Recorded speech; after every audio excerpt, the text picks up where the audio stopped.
McCluer Senior High School in Florissant, Missouri has been in existence for 20 years. The first graduation class of McCluer of 1963 is planning their 20th high school reunion. Hi, I'm Joyce Olinga, a member of that first graduation class of McCluer. Today we'll take a journey back to the good old days, where we'll visit with former teachers and students of McCluer. Remember those long halls? Somehow they just don't seem as long today. Remember the smells of school? How our lockers had such unforgettable odors? Remember the sounds of school, like typing class, or the highway sounds? It's still the same today. Students at McCluer are rushing around between classes just as we did 20 years ago, hoping not to be late for their next class. It's hard to imagine that we were here, as the campus looks almost the same today. One thing that has changed in the M3 building is our class gift of the bronze crest that is embedded in the lobby floor. Every time the students go in or out of the principal's office, they can remember us. Many teachers from the class of '63 are still here today at McCluer. For those interested in biology, we were very fortunate to have a dedicated and interesting teacher. Mr. DeWitt, who now coordinates the biology departments, still has his love of teaching. Well, I started teaching in this school district 28 years ago, and I'm still here. I have 2 more years before I will retire, hang up my shingle or whatever, but I have enjoyed. Every year is a good year for teaching. I have enjoyed every year of it. There is still a lot of activity in the physical education department, and what a joy it is to see Mrs. Livingston is still here. Back in my year, 1963, what do you remember, Pat? That was the first class to graduate, and it was very new because, as a personal thing, we moved into a new house in this area, and our children started to new schools, and it was just fabulous to be on this campus. McCluer has always had swimming, basketball, baseball, and football teams.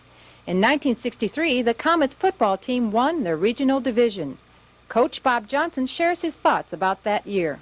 In this school, it was the first year we had a school, and I can't recall ever having so much school spirit.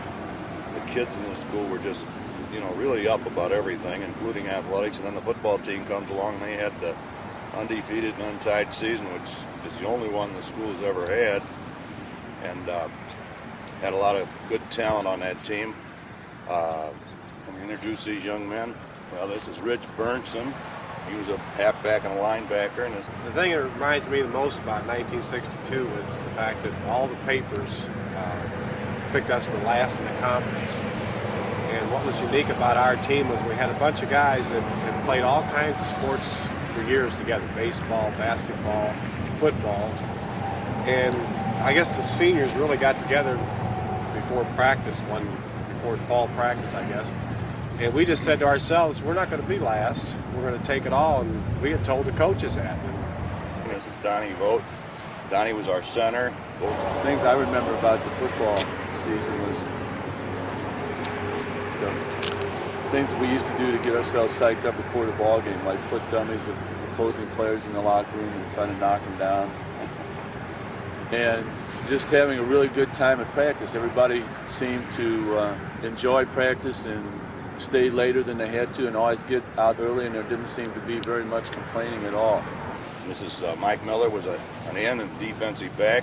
For me, it seemed like that year just continued on and on, because when I came back from college and was able to join Coach Johnson's staff and coach here, it seemed like every time anyone from that football team was in town, they would always come back and see one of the games or see us before the games on the sideline. So it seemed like they always kept that interest. When people think of us and the crowd that we kind of ran with, they think of paint cans and things like that, hopping over fences and painting scores. And I really don't think that I had anything to do with that. I was attributed to some of it. As you can see, I don't have an M on the letter sweater. And I guess that has to do with the fact that a lot of us were traditionalists, and Ferguson High went back a lot of years, and our sisters and brothers and fathers and so forth went to Ferguson High, and I guess we rebelled to an extent. Remember, we sent a petition around. We were juniors at the time, and I think we got just about all the senior class to sign that petition that said, we still wanted it to be Ferguson High School. As Bob Bailey said, the class of '63 spent their sophomore and junior years at Ferguson High, now a junior high school. Our peak of yesteryears wouldn't be complete without a look at the old place. Most of us no doubt remember the tree removed by that unnamed student and the banner placed between the two buildings that said, "Big Brother is watching you." Or the hours we sat on the back steps singing folk songs between rehearsals of Bye Bye Birdie. All these people that you mentioned. Reunion is no easy task. The committee for the McCluer High School Reunion has been working for a long time. Each month for the past year, these dedicated graduates of McCluer have been preparing for the big event this summer. On July 23rd of this year, we're planning to hold our 20-year reunion at King Henry VIII Hotel over in Lindbergh in Bridgeton. And we're hoping to have a pre-pool party on Friday night before, and hopefully a picnic the following day over at January Wabash Park. It's been fun. We've enjoyed reaching many of the people that have not been in touch with us, but it has been a large chore. Luckily, it wasn't all on my shoulders. We've had a lot of help. Everyone has participated in trying to contact the people.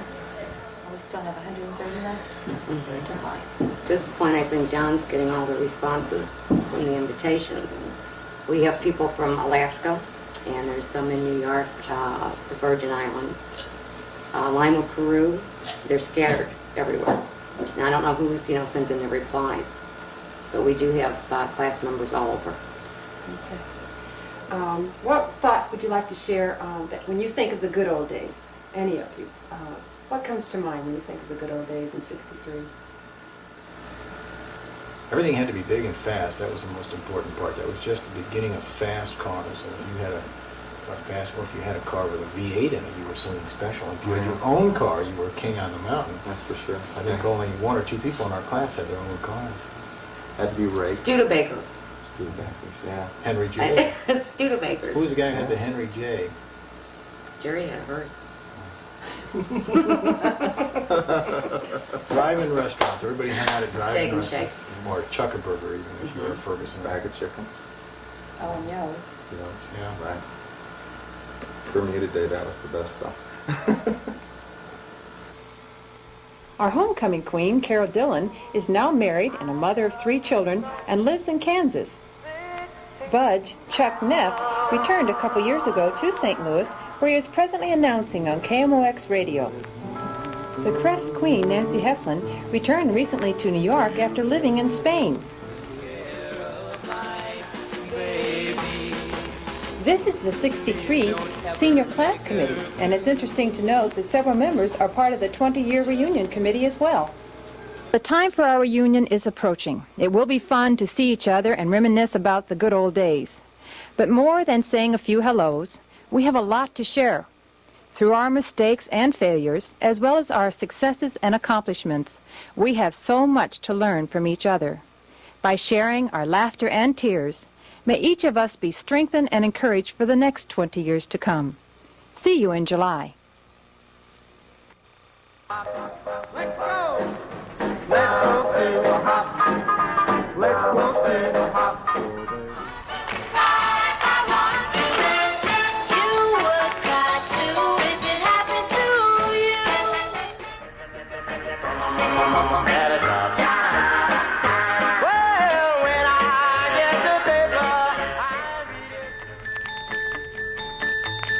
Every day it's getting closer, going faster than a roller coaster.